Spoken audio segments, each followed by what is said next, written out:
Hello दोस्तों, pruritus यानी खुजली से परेशान पेशेंट्स के लिए कौन कौन सी दवाइयों का प्रयोग किया जाता है आज हम बात करेंगे। ये काफ़ी कॉमन प्रॉब्लम है, लेकिन इससे संबंधित बहुत अलग अलग तरह की मेडिसिन आती है।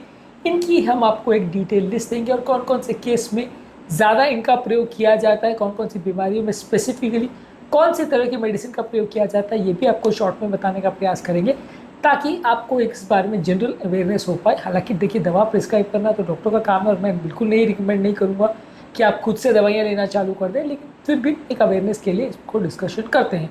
टॉपिक पर जाने से पहले जो लोग हमारे चैनल पर नए हैं उन्हें रिक्वेस्ट करूँगा कि चैनल को सब्सक्राइब करें, वीडियोज़ को लाइक करें, शेयर करें, फॉलो करें, कमेंट करें, पूरा देखें। टॉपिक इंपॉर्टेंट है, इसलिए इसे अंत तक देखिएगा। चलिए शुरू करते हैं इंपॉर्टेंट वीडियो।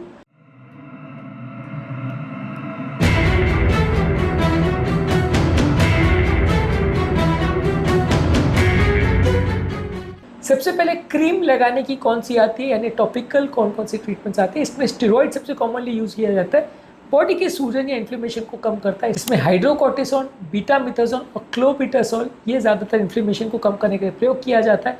एक्जिमा और सोरियासिस के पेशेंट में ज़्यादा इसका प्रयोग होता है। इसके अलावा कैल्सिन्यूरिन इनहिबिटर्स जैसे टैक्रोलिमस और पेमेक्रोलिमस ज़्यादातर एटोपिक डर्मेटाइटिस जैसे इन्फ्लेमेटरी स्किन कंडीशन में इसका प्रयोग होता है। इसके अलावा एंटी हिस्टामिनिक मेडिसिन जैसे डाइफेनहाइड्रामिन और डोक्सिपिन क्रीम का प्रयोग किया जाता है। ये किसी भी तरह के एलर्जी के पेशेंट्स में अगर एलर्जी की वजह से खुजली हो रही है तो मदद करता है। मॉइस्चराइजिंग एजेंट्स जैसे सीटाफिल, यूसेरिन और एक्वाफोर इनकी मॉइस्चराइजर आते हैं जो स्किन को हाइड्रेट करते हैं, स्किन को सूथ करते हैं। ड्राई स्किन की वजह से अगर खुजली हो रही है तो इसका प्रयोग किया जाता है। और कूलिंग एजेंट जैसे मेंथल और कैम्फर यानी कपूर, इनका प्रयोग किया जाता है एज ए कूलिंग सेंसेशन जो खुजली को टेम्परेरी रिलीफ देने में मदद करता है। अब बात करेंगे टैबलेट्स कौन कौन सी खाई जाती है। टैबलेट्स में एंटी हिस्टामिनिक मेडिसिन में डाइफेनहाइड्रामिन, सेट्रिजिन या लोराटिडिन का प्रयोग किया जाता है। ये किसी को एलर्जिक हाइव्स या एलर्जिक रिएक्शंस होते हैं वहाँ पर मदद करता है। स्टेरॉइड्स का प्रयोग किया जाता है जैसे प्रेडनिसोन, प्रेडनिसोलोन। सिवियर एलर्जिक और इन्फ्लेमेटरी कंडीशन में इसका प्रयोग होता है। एंटी डिप्रेशन मेडिसिन जैसे मेटाजपिन और डॉक्सिपिन का प्रयोग किया जाता है।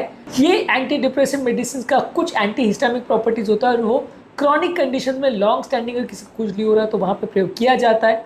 इसके अलावा अगर किसी को खुजली का ज़्यादा प्रॉब्लम है तो कुछ एंटी कन्वल्सेंट मेडिसिन जैसे गाबापेंटिन और प्रीगाबलिन का प्रयोग किया जाता है उन लोग को जिनको नर्व डैमेज की वजह से खुजली होती है। इसके अलावा ओपियोइड रिसेप्टर एंटागोनिस्ट जैसे नैल्ट्रेक्सोन का प्रयोग किया जाता है जो कोलेस्टैटिस या लिवर प्रॉब्लम की वजह से या सिस्टमिक बीमारियों की वजह से अगर खुजली होती है तो वहाँ पे फ़ायदा करता है, वहाँ नैल्ट्रेक्सोन का प्रयोग किया जाता है। इसके अलावा कुछ ऑल्टरनेटिव थेरेपी में फोटोथेरेपी का प्रयोग किया जाता है जिसमें नैरो बैंड यूवीबी रेज का प्रयोग किया जाता है या प्यूवा यानी यूवीए और सोरा लेंस का प्रयोग किया जाता है।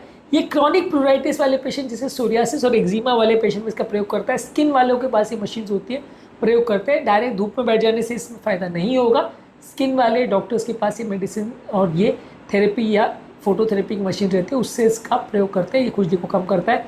इम्यूनोसप्रेसेंट साइक्लोस्पोरिन और मेथोट्रेक्सेट का प्रयोग किया जाता है इन्फ्लेमेटरी कंडीशन की वजह से अगर खुजली हो रही है तो वैसे में।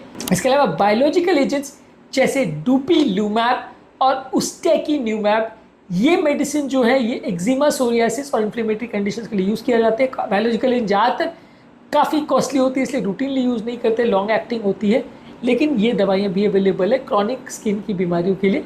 इसके अलावा नेचुरल थेरेपीज पर हमने ऑलरेडी एक सेपरेट वीडियो किया। यहाँ पे आप ओट मील का बात प्रयोग कर सकते हैं। ओट मील आपके स्किन को सूदन करता है, इसका आप टब में डाल के स्नान कर सकते हैं। एलोवेरा को आप लगा सकते हैं जहाँ पे अगर आपको खुजली हो रही है वहाँ पे। कोल्ड कंप्रेसेस को लगा सकते हैं, एक गीले पानी की पट्टियाँ कर सकते हैं उस एरिया में जहाँ पे खुजली हो रही है।